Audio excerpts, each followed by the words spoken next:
ശബരിമല സ്വർണ്ണക്കൊള്ളയിൽ തന്ത്രി കണ്ഠരര് രാജീവർക്ക് ജാമ്യം അനുവദിച്ച കൊല്ലം വിജിലൻസ് കോടതി ഉത്തരവിനെതിരെ നിയമമന്ത്രി പി രാജീവ്. വിധിയിൽ അസാധാരണത്വമെന്നും സുപ്രീംകോടതി വിധി പോലെയെന്നുമാണ് പ്രതികരണം. അതിനിടെ വിധിയിലെ പരാമർശങ്ങൾ റദ്ദാക്കണമെന്നാവശ്യപ്പെട്ട് ഹൈക്കോടതിയെ സമീപിക്കാൻ SIT നീക്കം തുടങ്ങി. തന്ത്രി പെരുങ്കള്ളന്മാരുടെ കൂട്ടത്തിലാണെന്ന് CPM സംസ്ഥാന സെക്രട്ടറി MV ഗോവിന്ദനും തന്ത്രിയെ മനഃപൂർവ്വം കുടുക്കിയതാണെന്ന് പ്രതിപക്ഷവും പ്രതികരിച്ചു.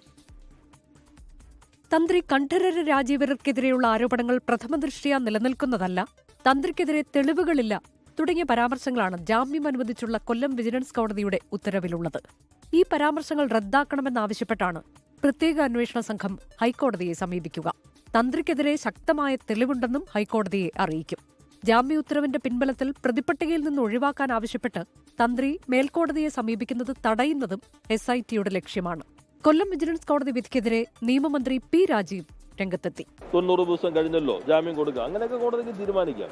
പക്ഷേ ഒരു അവസാന വിധി പോലെ ഉള്ളതായിട്ടാണ് ഇതിനകത്ത് പരാമർശം കണ്ടിട്ടുള്ളത്. അത് ഒരു അസാധാരണത്വം അതിനകത്തുണ്ട്. ഒരു തെളിവില്ല എന്ന മട്ടിൽ പറഞ്ഞിട്ടുണ്ടെങ്കിൽ അത് സാധാരണ സുപ്രീം കോടതിക്ക് പറയാനുള്ള അധികാരം നമ്മുടെ ഇപ്പോഴത്തെ സംവിധാനം വെച്ചുള്ളൂ. തന്ത്രിയെ ചൊല്ലി രാഷ്ട്രീയ വാക്പോരും ശക്തമാണ്. തന്ത്രി പെരുങ്കള്ളന്മാരുടെ കൂട്ടത്തിൽപ്പെടുന്നയാളെന്ന് CPIM സംസ്ഥാന സെക്രട്ടറി MV ഗോവിന്ദൻ. ആ കേസ് അന്വേഷണം പൂർത്തിയായിട്ടില്ലല്ലോ. പൂർത്തിയായിട്ട് വരുമ്പം എന്താണ് ചാർജ്, അതുപോലെ തന്നെ ഈ തന്ത്രിയുടെ ചാർജ് എന്താണെന്നൊക്കെ പറയും. അന്നേരം നോക്കാം. തന്ത്രിയിൽ ഈ പറയുന്ന പെരുങ്കള്ളന്മാരുടെ പട്ടികയിൽ ഉൾപ്പെട്ടിരിക്കില്ലേ.